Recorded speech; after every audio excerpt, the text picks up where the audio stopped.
பரிசுத்தவானாய தேவனே, இந்த நாளுகளில் அப்பா உம்மை துதிக்கிறேன், உம்மை ஆராதிக்கிறேன். ஆண்டவரே, நாங்கள் காலையில் இருந்து இதுவரைக்கும் நீர் எங்களை பாதுகாத்து தெய்வமே உம்மை துதிக்கிறதுக்கும் உம்மை ஆராதிக்கிறதுக்கும் நீர் கிருபை செய்ததுக்காக ஸ்தோத்திரம். ஆண்டவரே, நல்லவராய் வல்லவராய் நீர் கூட இருக்கிறவர். இப்போது எங்களை பாதுகாத்து வழி நடத்து நீர் உண்மை உள்ளவராய் இருக்கிறதுக்காக ஸ்தோத்திரம். ஆண்டவரே, இந்த நாளுகளின் ஜெபத்துக்காக பைபிள் ஸ்டடியாக நாங்கள் ஒன்று சேர்ந்து உம்மை துதிக்கவும் உம்மை ஆராதிக்கவும் நீர் கிருபை செய்திருக்கிறதுக்காக ஸ்தோத்திரம். கர்த்தரே, நீர் எங்களோடு கூட இருந்து எங்களை ஆசீர்வதித்து வழி நடத்துத நல்ல தகப்பனாய் இருக்கிறதுக்காக ஸ்தோத்திரம். நாங்கள் உம்முடைய வேதத்தை தியானிக்கும் போது, உம்முடைய வார்த்தைகளை கேட்கும் போது அது எங்களுக்குள்ள ஒரு பெரிய மாற்றத்தை கொண்டு வர கிருபை செய்ததுக்காக ஸ்தோத்திரம். இன்னைக்கு வர வேண்ட மக்களுக்காக விசேஷமாய் ஜெபிக்கிறேன். ஆண்டவரே, வர வேண்ட மக்கள் நீ எவ்வளவு கூட்டி வருத்ததுக்காக ஸ்தோத்திரம். ஆண்டவரே, எல்லாரும் கடந்து வந்து உங்களுடைய வார்த்தைகளை கேட்க நீர் கிருபை செய்ததுக்காக ஸ்தோத்திரம். இன்னைக்கப்பா மனக்கவலையோட பாரத்தோட கண்ணீரோடு யாரெல்லாம் கடந்து வந்திருக்கிறோம் அவங்களுக்குள்ள ஒரு விடுதல் உண்டாகுதுக்காக ஸ்தோத்திரம். தெய்வீக பிரசனத்தால் நிரப்பட்டு ஒரு தெய்வீக விடுதல் உண்டாகுதுக்காக ஸ்தோத்திரம்.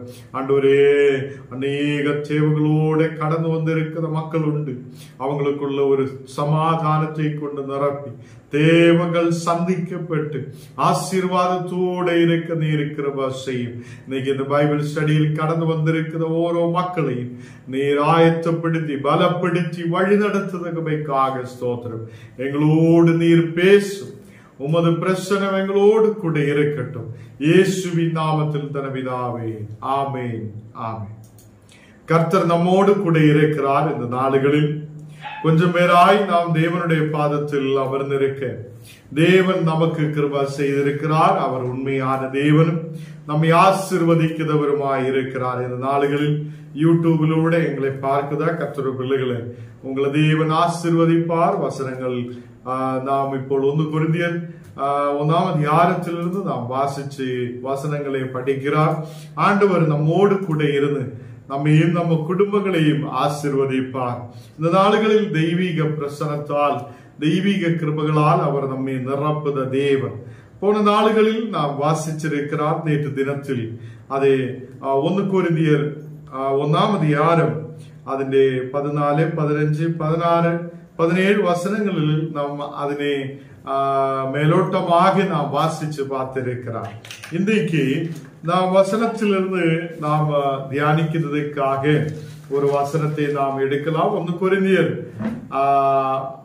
1ஆம் அதிகாரம் അതിന്റെ 18ஆമത്തെ வசனம்.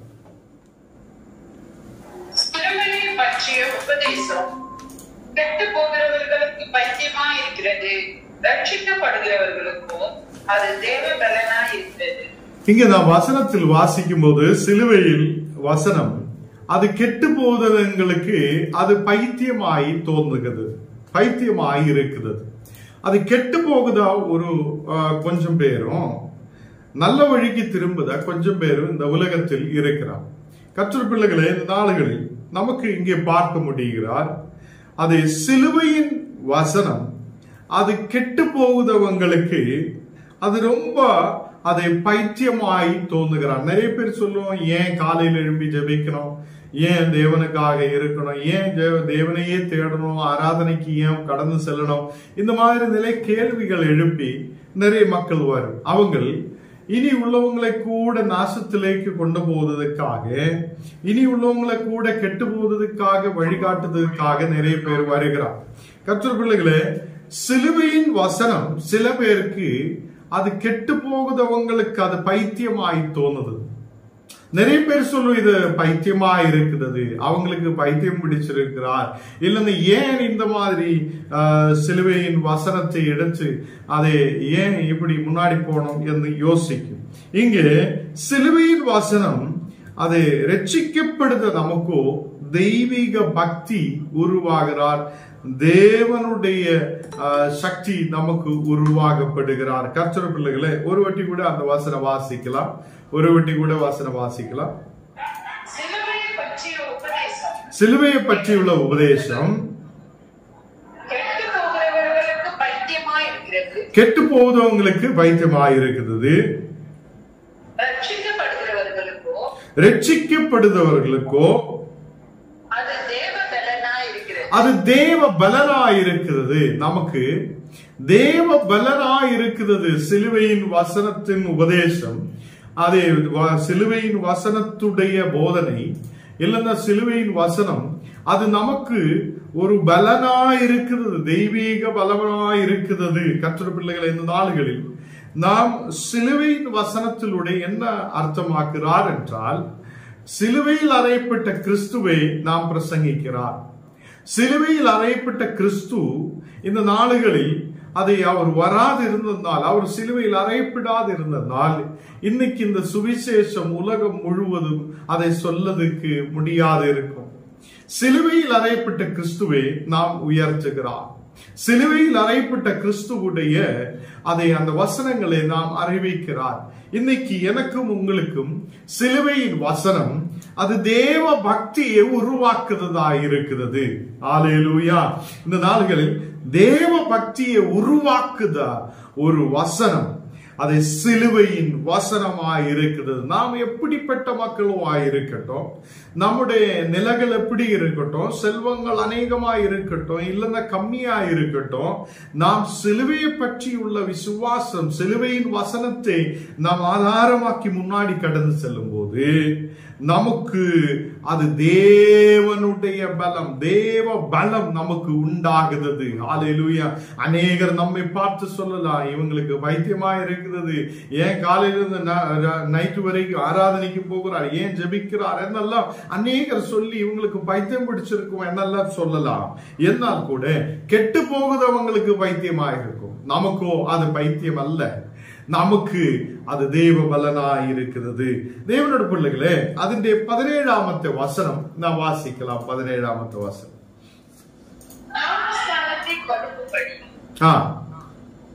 கிறிஸ்து என்னை அனுப்பவில்லை, சுவிசேஷத்தை பிரசங்கிக்கவே அனுப்பினார். கிறிஸ்துவின் சிலுவை வீணாய் போகாதபடிக்கு சாதுரிய ஞானம் இல்லாமல் பிரசங்கிக்கவே அனுப்பினார்.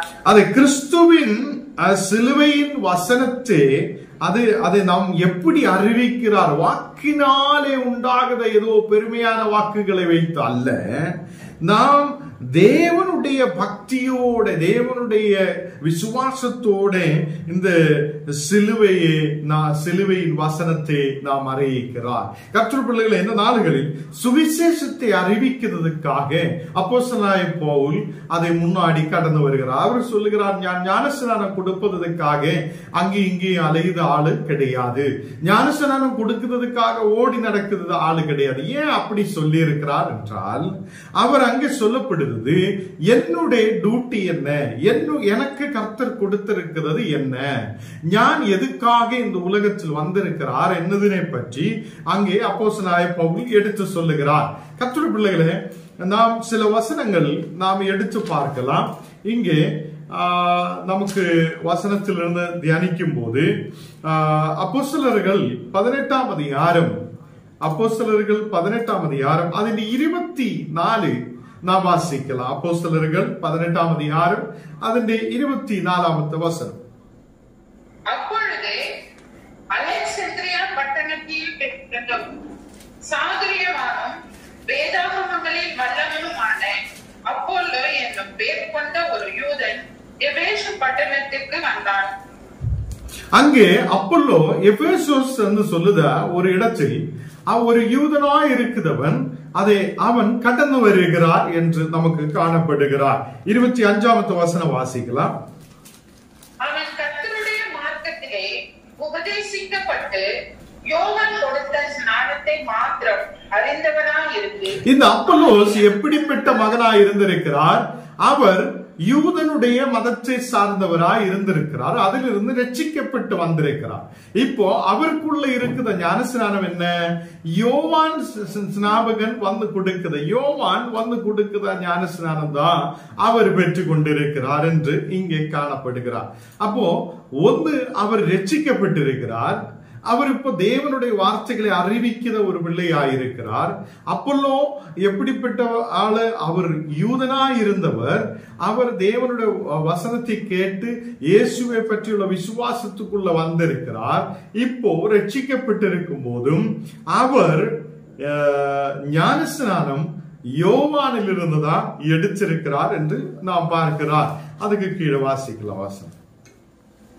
அவன் ஜெப ஆலயத்தில் தைரியமாய் பேச தொடங்கின போது ஆக்கிலாவும் பிரிஸ்கில்லாவும் அவன் பேசுகிறதை கேட்டு அவனை சேர்த்து கொண்டு தேவனுடைய மார்க்கத்தை அதிக திட்டமாய் அவனுக்கு விவரித்து காண்பித்தார்கள். இங்கே அப்பல்லோ எல்லா தேவனுடைய ஆலயங்களிலும் எல்லா நேரத்திலும் கடந்து சென்று பிரசங்கத்தை பண்ணுகிறார். பிரசங்கம் பண்ணும் போதுதான் அங்கே 2 பேர் ரட்சிக்கப்படுகிறார். அக்கிலாவும் பிரிஸ்கில்லாவும் அங்கே ரட்சிக்கப்படுகிறார். அக்கிலாவும் பிரிஸ்கில்லாவும் இந்த அப்பல்லோவுடைய வசனத்தை கேட்டு ஆலயத்தில் கொடுக்கிற அந்த சுவிசேஷத்தை கேட்டு அவங்கள் 2 பேரும் அக்கிலாவும் பிரிஸ்கில்லாவும் அங்கே ரட்சிக்கப்படுகிறார். அந்த பிரசங்கம் கேட்கும் போதுதான் ஒரு விடுதல் உண்டாகிறார். பிரசங்கம் கேட்கும் போதுதான் அவங்களுக்கு ஒரு மாற்றம் உண்டாயிருக்கிறார். கர்த்தருடைய பிள்ளைகளே, ஞானம் நீங்களும் இந்த நாளுகளில் வாய்களை மூடி நாம் நமக்கே போதும் விசுவாசம் என்று சொல்லி எவ்வளவு நாளா நாம் இருக்கிறோம். நான் தேவனோட வார்த்தைகளை பிரசங்கம் பண்ண நமக்கு முடியாது இருக்கிறது. எவ்வளவு நாளா நாம் முடியாது இருக்கிறார். கர்த்தருடைய பிள்ளைகளை, இந்த நாளுகளில் அப்பல்லோ போய் கடந்து சென்று அவன் இருந்தது எங்கே? ஒரு யூத மதத்தில் இருந்திருக்கிறான். அப்பல்லோ இருந்தது யூத மதத்தில். அதிலிருந்து ரட்சிக்கப்பட்டு இயேசுவை ஏற்றுக்கொண்டு வருகிறார். இப்ப ஞானஸ்நானம் இயேசுவுக்கு வழி ஒருக்குவதற்காக வந்த யோவானில் இருந்து அவர் ஞானஸ்நானத்தை பெற்றுக் கொண்டிருக்கிறார். அவர் போய் எல்லா இடத்திலும் பிரசங்கம் பண்ணுகிறார். அந்த தேவனுடைய ஆலயத்தில் பிரசங்கம் பண்ணும் போது அங்க என்ன நடக்குதா? 2 பேர் தேவனுடைய வார்த்தைக்கு நேராய் கடந்து வந்து அக்கிலாவும் பிரிஸ்கில்லாவும் பூர்ண மனதோடு தேவனை ஏற்றுக்கொள்ளுகிறார். கர்த்தருடைய பிள்ளைகளே, எத்தனையோ தேவ ஊழியக்கார உங்களுடைய வீடுகளில் கடந்து வந்திருக்கிறார். எத்தனையோ ஊழியக்கார உங்களுக்காக ஜெபிச்சிருக்கிறார். எத்தனையோ ஊழியக்கார உங்களுடைய ரட்சிப்புக்காக பிரயாசப்பட்டு இருக்கிறார். நாம் அவரை எல்லாம் நினைவு கூறி பாருங்க. அவங்க எவ்வளவு கஷ்டப்பட்டு இருக்கிறார். நம்முடைய ரட்சிப்புக்காக நமக்காக எவ்வளோ பாடுபட்டு இருக்கிறார் என்று நாம் நினைவு கூறுங்க. நம்ம இந்தியா தேசத்தில் அநேக மிஷனரிமார் அவ்வளோ கஷ்டப்பட்டு வந்திருக்கிறார். தேவ ஊழியக்கார் அநேகர் இந்தியா தேசத்துக்கு கடந்து வந்து அது இந்தியா தேசத்தில் அநேக இடங்களில் வண்டி இல்லாத நேரத்தில், பைக் இல்லாத நேரத்தில், பஸ் இல்லாத நாளுகளில் அவங்க நடந்து கடந்து சென்று எத்தனையோ இடங்களில் சுவிசேஷம் அறிவித்திருக்கிறார். கர்த்தருடைய பிள்ளைகளே, அவ்வளவு பாடுகள் எடுத்து பிரசங்கம் பண்ணி தான் நாம் எல்லாவரையும் கர்த்தர் அழைத்திருக்கிறார். இந்த நாளுகளில் அக்கிலாவும் பிரிஸ்கில்லாவும் இங்கே அப்பல்லோவை சார்ந்து இருக்கிறவங்களாய் காணப்படுகிறார். அதுக்கு கீழே வாசிக்கலாம்.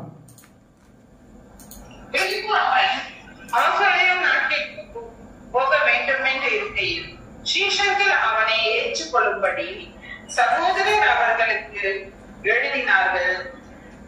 இங்கே இவர் ஆக்காய தேசத்துக்கு கடந்து செல்லுகிறார். இது நீங்க மனதில் வச்சிடுங்க.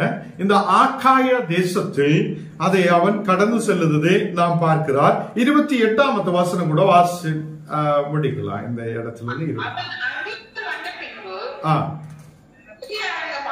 யூதர்களுடனே பலமாய் தர்க்கம் பண்ணி இயேசுவே கிறிஸ்து என்று வேத வாக்கியங்களை கொண்டு திருஷ்டாந்தப்படுத்தினபடியினால் கிருபையினாலே விசுவாசிகளானவர்களுக்கு மிகவும் உதவியாயிருந்தார். இயேசுவே கிறிஸ்து என்று அப்பல்லோ பிரசங்கம் பண்ணுகிறார். ஏன் நான் இந்த வார்த்தை இங்கே எடுத்து சொல்லப்பட்டிருந்தால், இந்த அப்போஸ்தலர் 18ஆம் அதிகாரம் 24 ஏன் உங்களோடு பேசி இருக்குது என்றால், நமக்கு கொஞ்சம் முன்னாடி நாம் படிச்சிருக்குது அப்பல்லோவை சார்ந்து இருக்குதவங்க, பவுலே சார்ந்து இருக்கிறவங்க என்று சொல்லி 2-3 வார்த்தைகள் நாம் படிச்சிருக்கிறார். அதனாலதான் இந்த அப்பல்லோ எப்படி தேவ ஊழியத்துக்குள்ள வந்திருக்கிறார் என்றும், அப்பல்லோ எப்படி எங்கெல்லாம் கடந்து சென்று ஊழியம் பண்ணியிருக்கிறார் என்றும், அவர் இயேசுவை பற்றி உள்ள வசனம் எப்படி தைரியமாய் அறிவித்திருக்கிறார் என்றும் நாம் இப்போ வாசிச்சு கேட்டிருக்கிறார். அப்போ நமக்கு அப்போஸ்தலர்கள் 19ஆம் அதிகாரம் അതിന്റെ 1ാമത്തെ വചനം വാസിக்கலாம். என்பவன் கொரிந்து பட்டணத்திலே இருக்கையில் பவுல் மேலான தேசங்கள் வழியாய் போய் எபேசுக்கு வந்தான். அங்கே சில சீஷரை கண்டு, இப்போ அப்பல்லோ எங்க வருகிறார்? கொரிந்து தேசத்துக்குள்ள வருகிறார். எல்லாருக்கும் புரிஞ்சிருக்கும். இப்போ அப்பல்லோஸ் கொரிந்து தேசத்துக்குள்ள கடந்து வருகிறார். அப்போ பவுல் உள் தேசங்களில் எல்லாம் கடந்து சென்று தேவனுடைய வார்த்தையை அறிவிக்கிறார். கர்த்தருடைய பிள்ளைகளே, ஒரு வசனங்களும் பைபிளில் நமக்கு ஒன்னொன்னா ரிலேஷன் இருக்கிறார். ஒரு வசனங்களும் படித்து வரும்போது ஆழமாய் புரிய வேண்ட விஷயங்கள் நமக்கு இருக்கிறார். இப்போ இங்கே அப்பல்லோ ஓரோ இடங்களிலும் தேவனுடைய வார்த்தை தைரியமாய் பிரசங்கம் பண்ணி இப்போ வந்திருக்கிறது கொரிந்திய தேசத்துக்குள்ளே, கொரிந்திய சபைக்குள்ளே அங்கே அவர் வருகிறார். கர்த்தருடைய பிள்ளைகளே, அதுக்கு கீழே வாசிக்கலாம் 2வது வசனம். நீங்கள் விசுவாசிகளான போது பரிசுத்த ஆவியை பெற்றீர்களா என்று கேட்டான். அதற்கு அவர்கள், பரிசுத்த ஆவி உண்டு என்பதை நாங்கள் கேள்விப்படவே இல்லை என்றார்கள். அவர் அங்கே கேள்வி எழுப்புகிறார். பரிசுத்த ஆவியை நீங்க பெற்றிருக்கிறதோ? பரிசுத்த ஆவி உண்டு என்று எங்களுக்கு தெரியாதே என்று சொல்லப்படுகிறார். கர்த்தருடைய பிள்ளைகளே, இந்த நாளுகளில் பரிசுத்த ஆவி இப்போ உங்களுக்குள்ளே வந்திருக்குதா என்றுள்ள ஒரு வசனத்தை எடுத்து அங்கு கேள்விக்கு எழுப்பும் போது அவங்க முதல் முறையாய் அதை கேட்கப்படுகிறார். இந்த நாளுகளில் நமக்கும் கேள்விக்குரிய விஷயமாய் இருக்கிறார். ஆமாம், யாரும் நீங்களும் பரிசுத்த ஆவியை பெற்றுக் கொண்டிருக்குதா? நாம் கர்த்தருடைய பரிசுத்த ஆவியை பெற்ற மக்களாய் இருக்குதா? இந்த நாளுகளில் பரிசுத்த ஆவியை பெற்றுக்கொண்ட நாம் தேவனுடைய பிள்ளைகளாய் இருக்கும் போது நாம் அநேகரோடு தைரியமாய் கர்த்தருடைய வார்த்தைகளை பிரசங்கம் பண்ணுதவங்களாய் இருக்கும். நம்ம போய் யாரையோ போய் மாற்றணும் என்னல்ல, பிரசங்கம் பண்ணுதவங்களாய் இருக்கும். தேவனுடைய வார்த்தைகளை எடுத்து தைரியமாய் பிரசங்கம் பண்ணுத மக்களாய் இருக்கும். இந்த நாளைகளில் கர்த்தருடைய பிள்ளைகளே, நாம் ஆயிருக்கிற இடங்களில் நாம் கர்த்தருடைய வார்த்தைகளை பிரசங்கம் பண்ணுத மக்களாய் மாற்றப்படட்டும். தேவனோடு நாம் கேட்கட்டும், ஆண்டவரே எங்களுக்குள்ள பரிசுத்த ஆவியை நீர் தாரும், எங்களை பரிசுத்த ஆவியால் நிரப்பும், எங்களையும் பலப்படுத்தும் என்று நாம் கேட்கட்டும். இங்கே முதல் முறையாய் கொரிந்திய சபைக்கிட்ட ஒரு கேள்வியை எழுப்புகிறார். பரிசுத்த ஆவியை நீங்க பெற்றுக் கொண்டிருக்கிறதோ? அப்போ அவங்க சொல்லுகிறார், நாங்க பரிசுத்த ஆவியை பெற்றுக் கொண்டது இல்லை. இங்க அதுக்கு கீழே 3வது வசனம் வாசிக்கலாம். அப்படியானால் நீங்கள் என்ன ஞானஸ்நானம் பெற்றீர்கள் என்றார். அதற்கு அவர்கள், யோவான் கொடுத்த ஞானஸ்நானம் பெற்றோம் என்றார்கள். அங்கே ஒரு கேள்வி எடுக்கிறார். நீங்க எந்த ஞானஸ்நானம் பெற்றுக் கொண்டிருக்கிறார்? நீங்க எந்த ஞானஸ்நானம் பெற்றுக் கொண்டிருக்கிறார்? அதுக்கு அவங்க என்ன சொல்லுகிறார்? யோவான் ஞானஸ்நாபகன் கொடுத்தா அந்த ஞானஸ்நானம் நாங்கள் பெற்றுக் கொண்டிருக்கிறேன் என்று சொல்லப்படுகிறார். அதுக்கு கீழே, அப்பொழுது பவுல், யோவான் தனக்கு பின் வருகிறவராகிய கிறிஸ்து இயேசுவில் விசுவாசிகளாய் இருக்க வேண்டும் என்று ஜனங்களுக்கு சொல்லி மனம் திரும்புவதற்கு ஏற்ற ஞானஸ்நானத்தை கொடுத்தானே என்றான். இப்போ இயேசு கிறிஸ்துவுக்குள் விசுவாசமாய் இருக்க வேண்டும் என்று சொல்லிதான் அங்கே ஞானஸ்நானம் கொடுக்கப்பட்டிருக்கிறார் என்று சொல்லி பவுல் எடுத்து சொல்லுகிறார். கர்த்தருடைய பிள்ளைகளே, ஞானஸ்நானம் இயேசுவுக்குள் இருக்குத ஒரு பிள்ளை, இயேசுவுக்குள் விசுவாசமாய் இருக்குத ஒரு பிள்ளை தான் ஞானஸ்நானத்துக்கு நேராய் கடந்து வருகிறார். கர்த்தருடைய பிள்ளைகளை, இந்த நாடுகளில் ஞானஸ்நானம் என்பது அநேகர் சும்மாவே போய் ஒரு திருமணத்துக்காக ஞானஸ்நானம் எடுக்கிறவங்களும் இருக்கிறார். ஏதோ ஒரு வியாதி குணமாகணும்னு சொல்லி சும்மா போய் தண்ணீர் முழுகுதவங்களும் இருக்கலாம். சில பேர் ஏதோ ஒரு சும்மா ஒரு லாபத்துக்காக போய் ஞானஸ்நானம் எடுக்கிறவங்களும் இருக்கலாம். நாம் அப்படிப்பட்டவங்கள் கிடையாது. நாம் எடுத்த ஞானஸ்நானம் இயேசு கிறிஸ்துவை உண்மையாய் விசுவசித்து கொண்டு இயேசு கிறிஸ்துவை ஏற்றுக்கொண்டு அது வாய் கொண்டு அறிக்கையிட்டு நாம் கர்த்தராய கிறிஸ்துவை ஏற்றுக்கொண்டு ஞானஸ்நானம் எடுத்திருக்கிறார். கர்த்தர் பிள்ளைகளை இங்கே அப்போஸ்தலனாகிய பவுல் அங்கே எடுத்து சொல்லப்படுகிறார். யோவானும் அங்கே மனம் திரும்பல் என்று சுவிசேஷத்தை அறிவித்திருக்கிறார் என்றாலும் இயேசுவுக்குள் நீங்க விசுவாசமாய் இருக்க வேண்டும் என்று சொல்லப்பட்டிருக்கிறது எடுத்து அங்கே சொல்லப்படுகிறார். 5வது வசனம் வாசிக்கலாம். இதை கேட்டபோது அவர்கள் கர்த்தராகிய இயேசுவின் நாமத்தினாலே ஞானஸ்நானம் பெற்றார்கள்.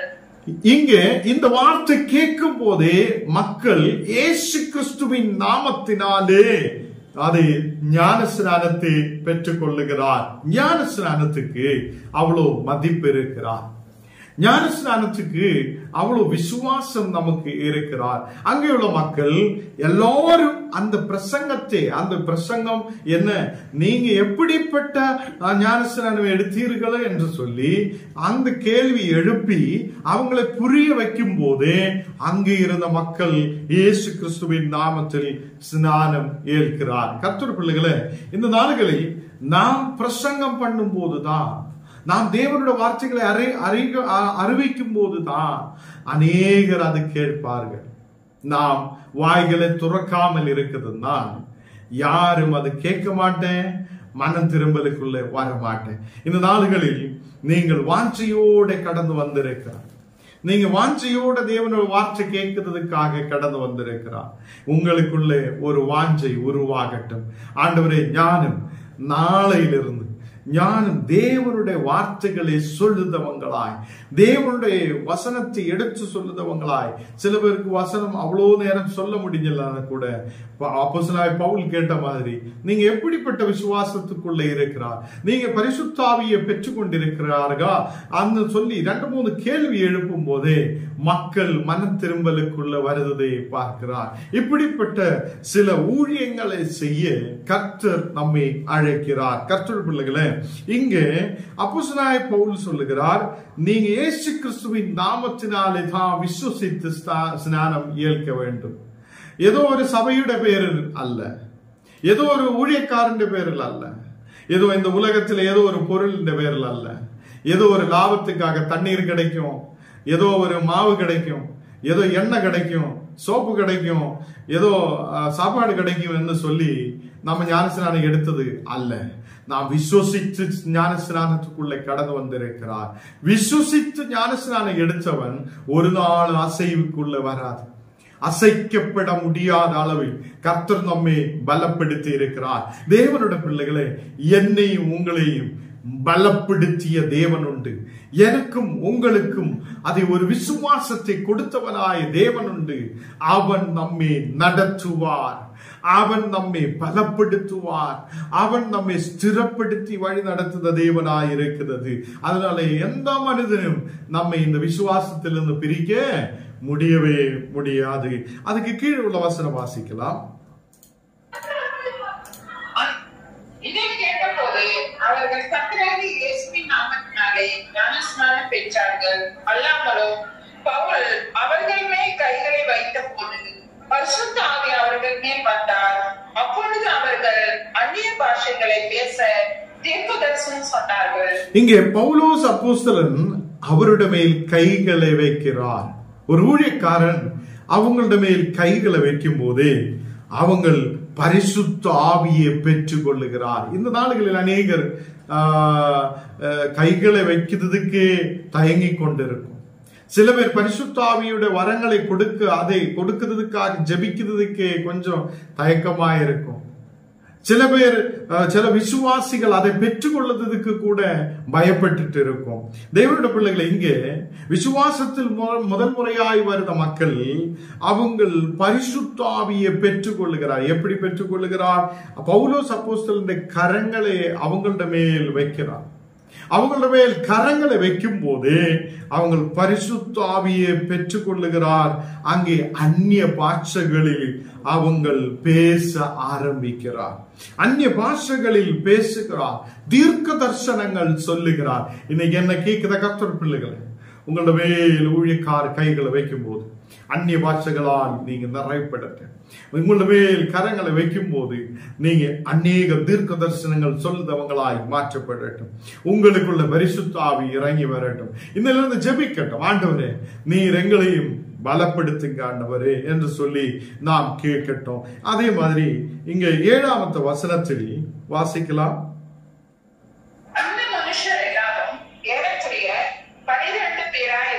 அங்கே 12 பேர், ஒரு 12 பேராய் அங்கே உட்கார்ந்து அவங்க ஜெபம் பண்ணி பரிசுத்த ஆவியை பெற்றுக் கொள்கிறார். நம்ம எல்லாம் நினைக்கும் ஒரு 1000 பேர் இருக்கிற சபைதான் நல்லா இருக்கும் நினைக்கும். அப்படி அல்ல. நீங்க ஒரு 2 பேர் ஒரு மரத்துக்கு கீழே உட்கார்ந்து ஜெபிக்க ஆரம்பிச்சாலே கர்த்தர் உங்களது நடுவில் இறங்கி வருவார். ஹல்லேலூயா. எத்தனை பேர் நம்பிக்கை வைக்கிறார்? நீங்க 2 பேர் ஆகட்டும், உட்கார்ந்து ஜெபிக்க ஆரம்பிக்கும் போது தேவன் உங்களை தொடுவார். தெய்வீக பிரசன்னம் உங்களோட மேல் இறங்குவார். வசனத்தின் சக்தி உங்களோட மேல் இறங்குவார். உங்களை கர்த்தர் பலப்படுத்துவார். ஹல்லேலூயா. இந்த நாளுகளில் 12 பேராய் அங்கே கூடி இருக்கிறார். தேவனுடைய பிள்ளைகளே, நேற்று தினத்தில் நாம் சில வார்த்தைகளை தியானிக்கிறதுக்காக சொல்லி இருந்திருக்கிறார். சீக்கிரத்தில் அதை பற்றி நான் சொல்ல விரும்புகிறேன். கிறிஸ்மோஸினே அங்கே நம்ம வசனத்தில் வாசிச்சிருக்குதா? கிறிஸ்போஸ் என்று சொல்லுதா ஒரு மனிதனை குறித்து அங்கே 1 கொரிந்தியரில் நாம் வாசிச்சு கேட்டிருக்கிறார். அந்த 1 கொரிந்தியர் நாம் படிக்கும் போது இந்த கிறிஸ்போஸ் யாரு என்று சொல்லி நமக்கு ஒரு சந்தேகம் இருக்கும். ஐயோ, இது யாரு? இது எப்படிப்பட்ட மனிதன்? இவரை பற்றி எனக்கு தெரியாது என்று சொல்லி நமக்கு சில விஷயங்கள் இருக்கு. நம்ம பைபிள் ஸ்டடி எடுக்கிறதுனால அதை குறித்து கொஞ்சம் கூட ஆழமாய் பேச நான் விரும்புகிறேன். அந்த 1 கொரிந்தியர் 1ஆம் அதிகாரம் அதனுடைய 15ஆம் வசனம் வாசிக்கலாம்.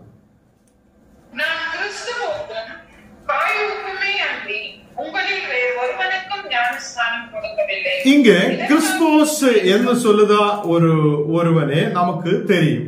அது கிறிஸ்போஸ் என்று சொல்லுதவர் அங்கேயுள்ள ஆலயத்தில் ஒரு பெரிய ஒரு மனிதனாய் அங்கே உள்ள ஒரு சீஃப் ஆய் இருந்திருக்கிறார்.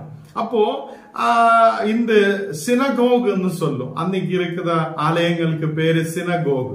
இந்த சினகோகு தேவ ஆலயத்துக்குள்ள அவங்க பெரிய நிலையில் நல்ல விசுவாசம் உள்ள மக்களாய் அங்கே காணப்பட்டிருக்கிறார். அங்க ஒரு லீடராய் இருந்திருக்கிறார், மூப்பராய் இருந்திருக்கிறார்.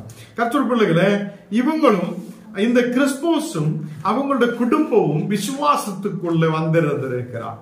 அவங்கள் தேவனுடைய குடும்பமாய் பிள்ளைகளாய் மாற்றப்பட்டவங்களாய் இருந்திருக்கிறார். அவங்களும் அவங்களோட கூட உள்ள நிறைய மக்களும் இந்த கொரிந்தியர் சபையில் அவங்க விசுவாசத்தில் இருந்திருக்கிறார். இப்போ நமக்கு தெரிஞ்ச ஒரு விஷயம், 2-3 சபைகளை நமக்கு தெரியும். ஒன்னு ஆர்த்தடாக்ஸ் சபை, ஒன்னு ரோமன் கேத்தலிக் சபை. அதே மாதிரி இந்த ஆர்த்தடாக்ஸ் சபை என்று சொல்லும்போது ரொம்ப பழசா இருந்தா ரொம்ப முன்னாடியே இருக்குது ஒரு சபை. அந்த சபையோட முறைப்படி அவங்களோட விசுவாசத்தை குறித்து நாம் படிச்சு பார்க்கும்போது அங்க இந்த கிறிஸ்போஸை குறித்து சொல்லப்படுகிறார். கிறிஸ்போஸ் யாருன்னு சொல்லி ஆர்த்தடாக்ஸ் சபைக்குள்ள ஒரு விசுவாசம் இருக்கிறார். அங்கே இவர் கிரீக்கு நாடில் அங்க ஒரு ஐலண்டுக்குள்ள ஏகினியா என்று சொல்லுதா ஒரு பிஷப்பா இருந்த ஒரு ஆளுதான் இந்த கிறிஸ்பஸ் என்று சொல்லப்படுகிறார். இந்த கிறிஸ்பஸ் அங்கே ஒரு நாட்டுடைய கிரீக்கு நாடில் ஒரு ஐலண்ட் ஆகிய ஏகினா என்று சொல்லுதா நாட்டுக்கு அங்க ஒரு பிஷப் ஆயிருந்திருக்கிறார். இவர் சிலர் சொல்லுகிறார் தேவனுடைய 70 சீஷர்களில் அதுக்கப்புறம் 70 பேரை செலக்ட் பண்ணுகிறார். இந்த 70 பேரில் ஒரு சீஷனாய் இவர் இருந்திருக்கிறார் என்றும் சிலர் சொல்லுகிறார். கர்த்தருடைய பிள்ளைகளே, இங்கே இந்த காயு என்று சொல்லி ஒரு ஆளை நமக்கு இங்க பார்க்க முடியும் இல்லையா? அங்க 2ஆவது ஒரு பேரு காயோஸ். அந்த காயு என்று சொல்லுத ஒரு ஆளு ஆர்த்தடாக்ஸ் சபையுடைய முறைப்படி அவங்களோட விசுவாசத்தின்படி அங்க பார்க்கும்போது முழு சபையையும் உபசரிக்கிற ஒருவனாய் இருந்திருக்குது. உங்களுக்கு புரியுதுன்னு நான் நினைக்குது. இப்போ கிறிஸ்போஸ் யாருன்னு நமக்கு தெரியும். அந்த சினகோகுன்னு சொல்லுதா தேவனுடைய ஆலயத்துக்கு ஒரு பெரிய தலைவராய் இருந்த ஒருவன். காயோஸ் சொல்லுதவன் அது முழு சபையையும் உபசரிக்குதா ഒരുവനായി ഇരുന്നിരിക്കുന്നത്. ഇവർ തിമത്യോസിന് ശേഷം, തിമത്യോസ് എന്ന് சொல்லுதா ஒருவன் இருந்திருக்கு, நமக்கு தெரியும் திமத்தியோஸ். அந்த திமத்தியோஸ்னு அப்புறம் அங்கு எபசோசிலே சபைக்கு பிஷப்பா இருந்தவர் தான் இந்த காயோஸ் என்று சொல்லி ஆர்த்தடாக்ஸ் சபை சொல்லப்படுகிறார். கர்த்தர் பிள்ளைகளே, இந்த கிறிஸ்துமஸ் ஒரு தலைவனாய் இருந்திருக்கிறார். அவங்களுடைய ஜப ஆலயத்துக்கு ஒரு பெரிய தலைவன், அதே சினகோகில ஒரு பெரிய லீடராய் இருந்திருக்கிறார்.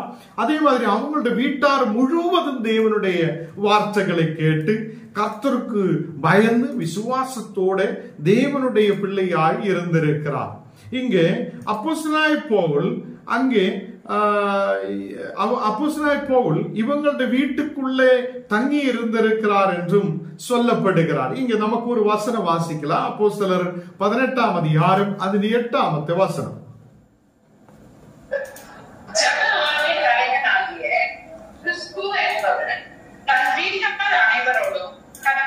விசுவாசம் உள்ளவனானான். கொரிந்தியரில் அநேகரும் சுவிசேஷத்தை கேட்டு விசுவாசித்து ஞானஸ்நானம் பெற்றார்கள். இந்த கிறிஸ்துமஸை குறித்து அப்போஸ்தலர்களிலும் சொல்லப்படுகிறார். கர்த்தர் பிள்ளைகளே, இப்ப வசனம் எங்கெல்லாம் நமக்கு கிடைக்கிறார் என்று உங்களுக்கு புரிந்திருக்கும். இந்த கிறிஸ்துமஸ் அவங்களோட வீட்டாரும் எல்லாரும் விசுவாசித்து தேவனை சார்ந்து இருந்திருக்கிறார் என்றும், அதே மாதிரி அப்போஸ்தலனாகிய பவுலுடைய வசனங்களை கேட்டு அந்த விசுவாசத்துக்குள் வந்து ஞானஸ்நானம் பெற்றிருக்கிறார் என்றும் நமக்கு இங்கே பார்க்க முடிகிறது. நாம் சீக்கிரத்தில் முடிக்கலாம். இப்போ இங்கே அப்போஸ்தலர்கள் അതിന്റെ 9ാമത്തെ വസനം, അപ്പോസ്തലർ 18:9 നമുക്ക് വാസിക്കും.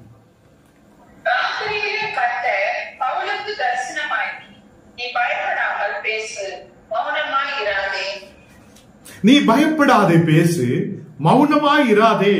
உனக்குள்ளே அதே ஒரு பயம் வேண்டாம். நீ இந்த கொரிந்திய சபை கிட்ட பேச, இந்த கொரிந்திய மக்கள் கிட்ட பேச ஒரு பயம் வேண்டாம். நீ உன்னோடு கூட நான் இருக்கிறேன் என்று தேவன் சொல்லுகிறார். கர்த்தராய் இயேசு இந்த அப்போஸ்தலனாகிய பவுல் கிட்ட ராத்திரி வேளையில் சொல்லப்படுகிறார். அதே நீ தைரியமாய் பேசு, நீ தைரியமாய் பேசு, நீ அதே யாரையும் பயப்பட வேண்டாம், அதே நான் உன்னோடு கூட இருக்கிறேன். இங்கே 10ஆம் வசனம் வாசிக்கலாம்.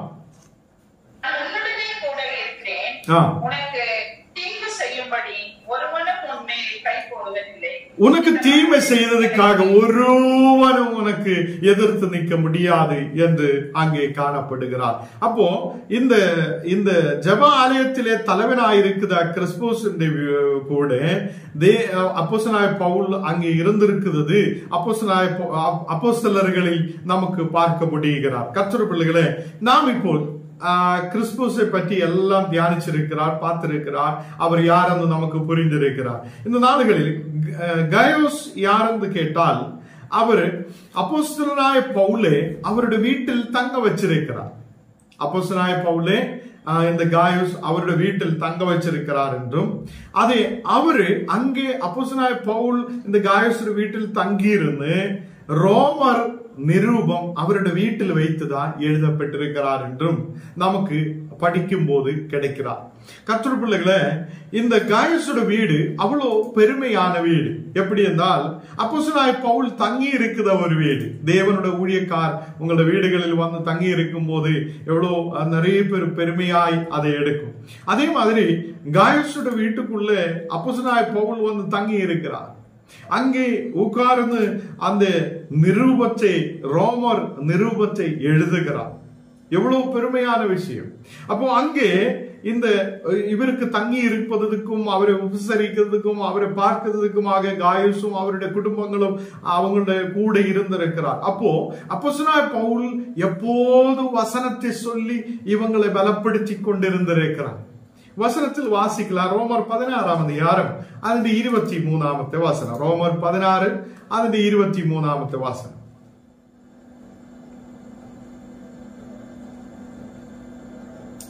ரோமர் 16:23 ഞാനേ വാസിக்கலாம். என்னையும் சபை அனைத்தையும் உபசரித்து வருகிறதா கயோ உங்களை வாழ்த்துகிறார். அங்கே ஒரு வசனம் சொல்லுகிறார், என்னையும் அதாவது அப்போஸ்தலனாய பவுலையும் அதே சபை அனைத்தையும் உபசரித்து வருகிறதா காயோ. அங்க பாருங்க, அந்த காயோன்னு சொல்லுதா அவரே அங்கே எடுத்து சொல்லப்படுகிறார் ரோமரில். அதை என்னை உபசரிக்கிறார் அவர், சபை அனைத்தையும் உபசரிக்கிறார் அவர். அந்த காயோ உங்களையும் அதை வாழ்த்துகிறார் என்று அங்கே பார்க்கப்படுகிறார். கர்த்தருடைய பிள்ளைகளே, இந்த நாடுகளில் நம்முடைய டைம் முடிய போகிறார். இனியும் நிறைய விஷயங்கள் இருக்கிறார். அடுத்தது ஸ்தேபானாஸ் என்று சொல்லுதா ஒருவரை பற்றி நாம் படிக்க வேண்டி இருக்கிறார். நாளை தினத்தில் நான் உங்களோடு கூட பேசும். கர்த்தர் நமக்கு கொடுத்த நேரத்தில் இவ்வளோ நல்ல நிலையில் உங்களுக்கு ரெண்டு மக்களை குறித்து, ஒன்னு கிறிஸ்போஸ் யாரென்னும் அதே மாதிரி காயோஸ் யாரென்னும் உங்களுக்கு எடுத்து சொல்ல தேவன் எனக்கு கிருபை செய்தார். அதே மாதிரி நாம் அப்போலோ எங்கெல்லாம் போய் என்றும் அப்போலோ எப்படிப்பட்ட ஊழியம் செய்திருக்கிறார் என்றும் பார்க்க நமக்கு தேவன் கிருபை செய்திருக்கிறார். இந்த தினத்தில் வசனத்தில் 2 விதமான காரியங்கள் நாம் பார்த்திருக்கிறார். ஒன்னு, இந்த கெட்டு போவதற்கு சிலுவையின் வசனம் அது பைத்தியமாய் அவங்களுக்கு தோணுது. அதை நாம் சிலுவையின் வசனத்தை விசுவசித்து சிலுவையின் வசனத்தில் நாம் ஆயிருக்கும் போது நமக்கு அது ரட்சிப்பை கொடுக்கிறதும் அது நமக்கு தேவ பலத்தை கொடுக்கிறதும் என்று வசனத்திலிருந்து நாம் தியானிச்சிருக்கிறார். நாம் கண்ணுகளை மூடலாம். நாம் கர்த்தருடைய வார்த்தை கேட்டிருக்கிறார். நாம் கண்ணுகளை மூடி தேவ சமூகத்தில் நம்மையே ஒப்பு கொடுத்து நாம் தேவனோடு தாழ்மையோடு நாம் சொல்லட்டும், ஆண்டவரே இவ்வளோ நல்ல வசனங்களை கொடுக்க, ஆழமாய் வசனங்களை படிக்க நீர் எங்களுக்கு கிருபை செய்தீரே, அதுக்காக நன்றி. ஒரு 2-3 வரி ஒரு பாடல் பாடி நாம் ஜெபத்தை முடிக்க போகிறார்.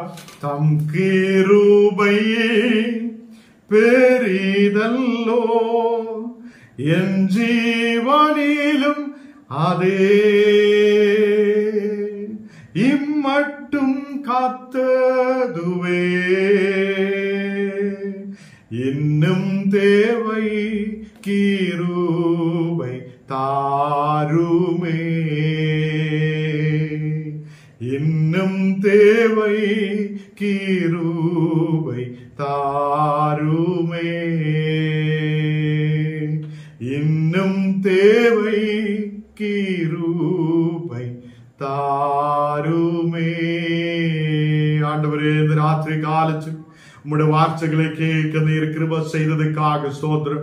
எல்லாவருடைய மேலும் விசேஷமான ஒரு வல்லமை இப்போது ஊற்றப்படுவதற்காக ஸ்தோத்திரம். ஆண்டவரே, உம்முடைய பரிசுத்த ஆவி ஓரோ மக்கள் மேலும் ஊற்றப்படுவதற்காக ஸ்தோத்திரம். தெய்வீக வசனத்தை புரிய, வசனத்தின் ஆழமான சத்தியங்களை புரிய இந்த மக்களுக்கு நீர் கிருபை செய்ததுக்காக ஸ்தோத்திரம். இப்போ விசேஷமான வல்லமை ஓரோ மக்கள் மேல் ஊற்றப்படுவதற்காக ஸ்தோத்திரம்.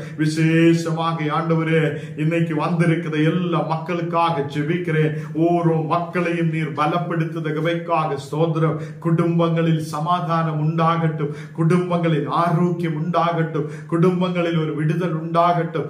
ஓரோ மக்களையும் நீர் தொடுதற்காக ஸ்தோத்திரம். தேவனே, இந்த நாடுகளில் அப்பா வியாதியோடு பலவீனதையோடு இருக்கிற மக்களுக்காக ஜெபிக்கிறேன். வியாதி படுக்கைகளை எடுத்து மாற்றி ஒரு விடுதலை கொண்டு நிரப்புவதற்காக ஸ்தோத்திரம். விசேஷால் கோபி பிரதருக்காக ஜெபிக்கிறேன். மகன் காலிகளின் மேல் இருக்கிற எல்லா பலவீனதைகள் மாற்றி நீர் ஆசீர்வதிக்கிறதற்காக ஸ்தோத்திரம். ஒரு சௌக்கியத்தை கொண்டு நிரப்பட்டும். இன்னைக்கு ஆண்டவரே, வேலைகளுக்காக கடந்து சென்றிருக்கிற மக்கள் உண்டு, அவங்களை உம்முடைய கரத்தில் ஒப்புக் கொடுக்கிறேன். நல்ல வியாபாரங்கள் நடக்கப்பட, நல்ல நிலையில் ஆசீர்வாதத்தை பெற்றுக்கொள்ள இந்த மக்களுக்கு நீர் கிருபை செய்ததுக்காக ஸ்தோத்திரம். இந்த நாடுகளில் கர்த்தாவே விசேஷமாய் வேலைகளுக்காக ஜெபிக்கிற மக்கள் உண்டு. ஒரு நல்ல ஒரு வேலை வாய்ப்புக்காக ஜெபிக்கும் போதே இந்த மக்களுக்கு வேலை வாய்ப்புகளை கொடுத்து நீர் ஆசீர்வதிக்கிறதற்காக ஸ்தோத்திரம். பரலோகத்திலிருந்து நல்ல ஆசீர்வாதங்களை கொண்டு நிரப்பட்டும். நல்ல வேலை வாய்ப்புகள் இந்த மக்களுக்கு நீர் கொடுக்கிறதற்காக ஸ்தோத்திரம். குழந்தைகளுக்காக ஜெபிக்கிற மக்கள் உண்டு. குழந்தை பாக்கியத்துக்காக குடும்பத்தில் ஜெபிச்சு கொண்டிருக்கும் போதே இந்த மக்களை நீர் தொடுதற்காக ஸ்தோத்திரம். நல்ல குடும்பத்தில் கர்த்தாவே நல்ல பிள்ளைகளை தானமாய் கொடுத்து நீர் ஆசீர்வதிக்கிறதற்காக ஸ்தோத்திரம். ஸ்தோத்திரம். கட பிரச்சனைகளுக்காக ஜெபிக்கிற மக்கள் உண்டு. இந்த நேரத்தில் கட பிரச்சனைகளை மாற்றி கொடுத்து நீர் ஆசீர்வதித்து பலப்படுத்தட்டும். இந்த நேரத்தில் அப்பா உமது பிரசன்னம் ஆண்டவரே எங்கள் மேல் ஊற்றப்படுதவைக்காக ஸ்தோத்திரம். விசேஷமாய் நாங்கள் கர்த்தருடைய பிள்ளைகளாய் இருக்க, தேவனுடைய பிள்ளைகளாய் இருக்க முன்னாடி கடந்து செல்ல நீர் கிருபை செய்ததுக்காக ஸ்தோத்திரம். இந்த ராத்திரி கால எல்லா மக்களையும் ஒப்பு கொடுக்கிறேன், உன்னுடைய கருத்தில் ஒப்பு கொடுக்கிறேன் அப்பா, இயேசுவின் நாமத்தில் தரபிதாவே, ஆமென்.